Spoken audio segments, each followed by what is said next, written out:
Okay, welcome back to Violent Money TV, where today I am joined by Triple A himself, Arnold Almighty Allen, who is back at UFC 304. And I mean this with the utmost respect for Movsar Evloev, but for fight Mm. fans, especially UK fight fans, right? After that last one, I think that people that are really, really into the sport were like, oh, what a matchup, you and Evloev. Can you beat his undefeated run, right? But when people see Mm. you matched up with Giga Chikadze, I feel like people know what to expect. People are going to get excited for this matchup. Like I know that he's a little bit further down in the rankings than you are, which I know some people put stock into that, some people don't. But I imagine when you got Mm. his name come across your table, you were pretty happy with this fight.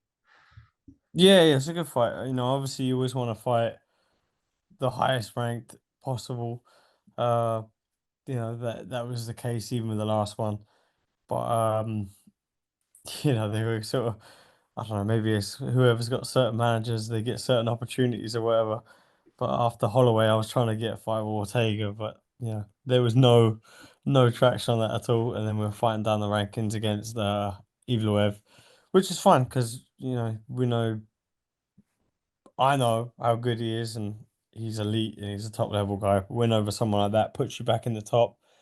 And same with this guy, very different style, but yeah, he's a top talent, top fighter. Gonna do the same thing with a win here.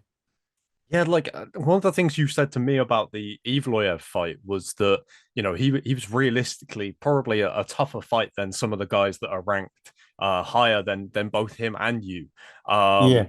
And I feel like Chikadze is in a weird spot where he's the number 10 ranked guy, if I'm not mistaken, but Mm. he's been in talks with like he's been held up there with the top guys in this division for a while now. I know that he had that tough fight against Calvin Cater, which maybe Yeah. derailed some of that. But like again, this is a guy that is a very tough guy. That if he was the 10th ranked guy in any other division, you'd be like, geez, this division's getting pretty crazy right now. Like for him to be 10th ranked is wild, I think, considering how long it Yeah. feels like we've been talking about him as a top guy at featherweight. Mm.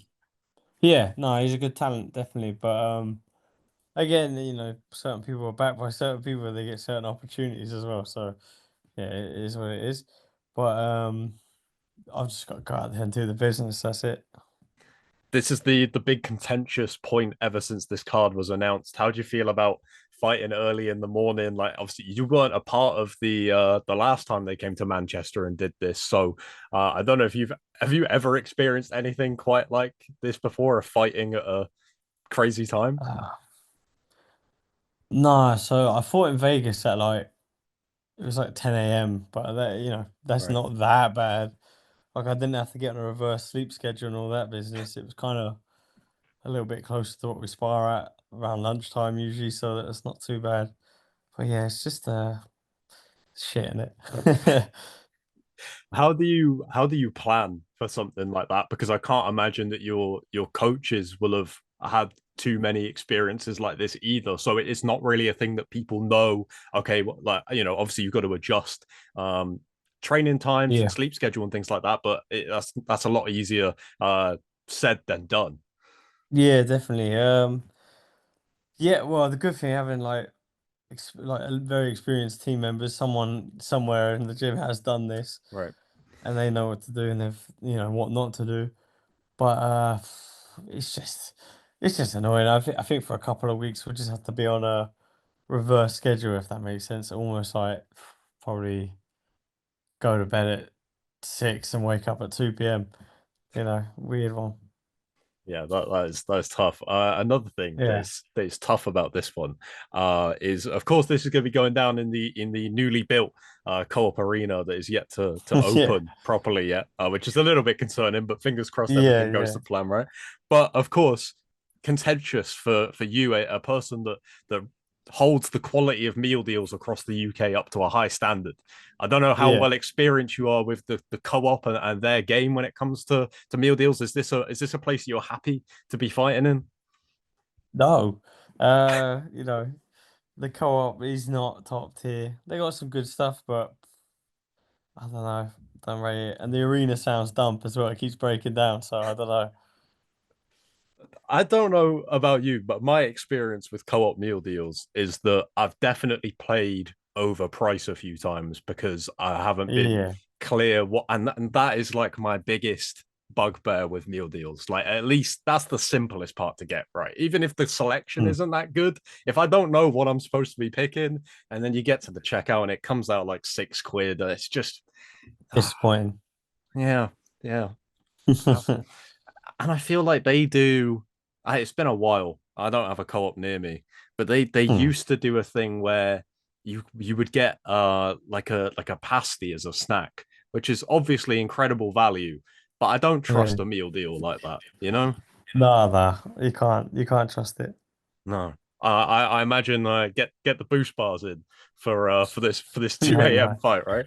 Boost bars and coffees, all that Monster Energy, late night. Uh, Mm. one of the things that you definitely cannot get in a meal deal, but might go down a treat after this fight. This beer collab that you've got going on, Yeah. with Beers Yeah. America and Columbia Craft. Talk to me about this. How did this come about? Because it's cool to see. Yeah. So a friend of mine just reached out. He's working in the marketing for a brewery in South Carolina. And he basically just asked me if I want a beer, like an almighty beer. I was like, yeah, that sounds good. Why not? So yeah, we're selling some beers. It's all right. It's not bad. I didn't have any input in the flavor and all that, but I'm not really an IPA guy. But he said that they got IPAs on tap if I want it, so I was like, yeah, let's go. And to be honest, I can't usually drink IPA, and I don't mind this one. So there's that. I mean, that's a strong selling point for people who are looking to buy it, right? Like I'm not really an IPA guy, but if it's one that you're able to enjoy, maybe it could be the one, you know? There you go. Exactly. One of the things I mentioned Movsar a minute ago. He Mm, did an interview recently, where it was a bit about the criticism of the fight that Dana had, which seemed a little bit confusing. I think still to this day. I think yeah, that you mentioned this as well after the fight that it was maybe a little bit more aimed at him and his tactics in that fight rather than you, because I thought that it was a really I thought it was a good fight, like not even just like yeah, not bad. I thought it was a really good featherweight fight. Obviously, there was the controversy with the knees that you landed and stuff like that. But he went on to say some stuff about Movsar said about how he got told that Dana wasn't watching the fight and stuff like that. Like, does any of that bother you at all? Because I feel like at the time it felt strange, but as you said, maybe it wasn't necessarily directed at you. yeah. Oh, I don't pay no mind to it. You know what I mean? We put our lives on the line, and I think we both fought our hearts out, whatever. We're both bleeding from ear to ear. So yeah, if the game, it's a weird game. They you say it's boring, but they reward that style, and it won the fight by you know being less engaging and trying to control. And so if that's boring, but winning's winning, that is what it is.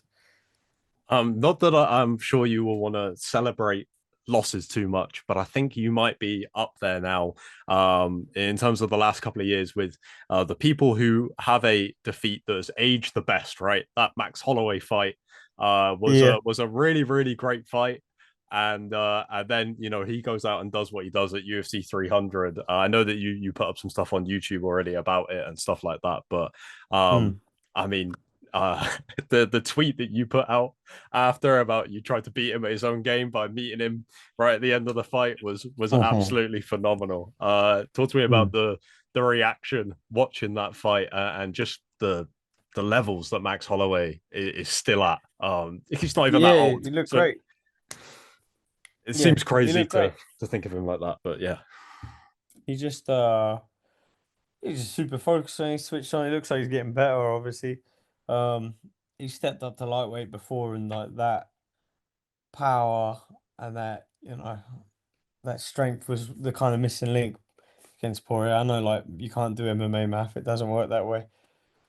But seeing what you've seen in the past, and Gaethje being kind of similar to Poirier in the way he's heavy-handed, he's heavy-footed, high pressure, he's in your face, he can take a shot, he can give a shot.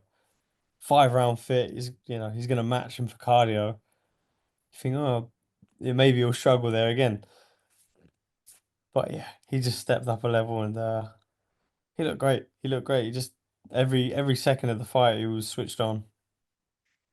One of the things that we spoke about after the Holloway fight, which I'm sure you know at the time was frustrating, but also quite inspiring that you can see what Max has gone on to do since you guys fought, was how he like changed his style up when you guys fought, Yeah, and then obviously goes on and he said it himself. We've basically watched him grow up in the UFC, so we know a lot about Max, and yet he still keeps either adding new things to his game or exceeding expectations, even with this Gaethje yeah, yeah, win. Like as frustrating as it was at the time, the fact that he was able to switch up that plan on you in that fashion, I'm sure that must be inspiring as well to see a guy that has so many years in the game, even though he is not that old still, that is yeah, able to just change up on people like yeah, definitely. But nah, it's still shit. It still that. sucks. Yeah. Fair enough. Fair enough.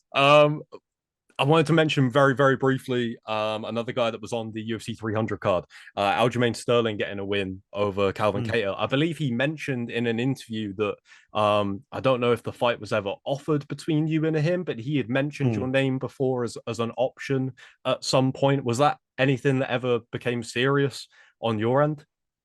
Nah, never offered anything actually. Yeah, a few people said that, oh, Arnold Ducker. I was like, hang on a minute. I was never offered that. But People, yeah, people. He no. mentions your name once and suddenly you've ducked it. I It's, you know. don't know, maybe he was offered uh me or Cater and he picked Cater. I don't know. Maybe something like that. Or maybe the UFC didn't even offer it because I was out injured anyway. So yeah. As someone that has done a full camp in preparation for Cal and Cater, what did you make of Sterling's performance? And obviously a bantamweight debut, he's suddenly now in the mix with you guys, featherweight debut rather, suddenly in the mix with Mm. you guys at 145 pounds with that one win. Yeah, you know what? I think I did a video and I think I said I think Calvin would do good just because his distance control and his sprawl, he had a really good sprawl. But maybe that long time out, he looked bit, having fought him, one of the things he does is very straight lines, very cerebral in his straight lines. Fakes are quite he gets into a rhythm like he sets up a 1, 2, 3 right hand. 1, 2, 3 right hand. And if you keep off the line with him, keep sort of mixing him up with different options and volume, it kind of messes his game up. And someone like Aljamain, he's got a very scrappy striking style, very unorthodox. He's all constantly moving. Doesn't look great like striking, but it's very effective. He's constantly moving offline. He's in and out. He's up and down. And with the takedown attempts, it just in hindsight, that was a bad call for me. Like it made sense that that's the way it would have gone. I mean, it makes me not happy, but it makes me less concerned because I feel like everyone has that feeling, right? Where they make a prediction and then the fight happens and you go, ah, yeah, of course that would have happened. So Yeah, yeah. the fact that somebody like you who is a legit, top five, top 10 contender in this division has the same thing Mm. that can Yeah, yeah. happen. I mean, that's the sport, right? I Gotta guess. accept it. Yeah, the final thing I wanted to mention, speaking of unpredictable things that have happened in sport as of late, your beloved Ipswich Town, my friend. Uh Yeah, what yeah. what an incredible accomplishment for those guys. I literally you are the only Ipswich fan I know, not that I'm throwing shade on Ipswich, but that is how I stay up to date with Ipswich is through your interviews, your social media posts. Um Yeah. so yeah, you must be buzzing. It was back to back promotions, right? Yeah, yeah. They came second in League One and then they just came second in the Championship. Automatic promotion. That's all that matters. And hopefully, good season in the Premier League and don't get promoted again. Relegated. Yeah, How are you that'd be feeling? nice. How are you feeling about the Prem? Obviously, so many teams make that step up and aren't able to hang in there. Like, yeah, I Yeah. don't know. Like I said, I don't know anything about the kind of structure and Ipswich and the current Mm. squad and stuff like that. Do you think they'll fare okay? Yeah, you know what? Because we've got new owners, and I think their investment is looking good since they've taken over. Back-to-back promotion, new players, and like whatever they're doing is paying off. new manager, new players, new money, new owners, and they're now going to be more willing to spend that money. Now they're in the Premier League where they want to be. Like, why would they not? You know, they got promoted back to back, playing exciting football, scoring a lot of goals, back and forth games, so that's good. And yeah, I think there's going to be more players brought in, more money spent on the stadium and the area, which is happening, which is cool. So yeah, it's going to be good. Yeah, exciting times, man. I mean, they got the Ed Sheeran sponsorship, right? So Big Ed Sheeran, yeah. it's doing well for them. When are they going to get the Almighty Cooking Blighty sponsorship? That's what I want to know. Across the shirt Yeah, might be a when bit Ed wordy. prices them out. Yeah, I'll have a word with Ed, see if we can get that. Get it all sorted. Lovely Mm, stuff, mate. Thanks for the time as always. Like I said, this Chikadze matchup, we literally did a podcast a couple of days ago talking about if we were going to book the card, what fights we would mm. book, and this is the one that we picked for you because Nice. I just feel like this one is going to be, when people are starting to get a little bit tired, maybe like half two, 3 a.m. in the morning. Put this one on, and suddenly the energy Yeah. picks back up, right? Like, what a homecoming it should be, especially if it's anything like your last fight on UK soil, because can't take another one of those, my friend. Good stuff, man. Yeah. Yeah, appreciate the time, and we'll catch up with you soon, mate.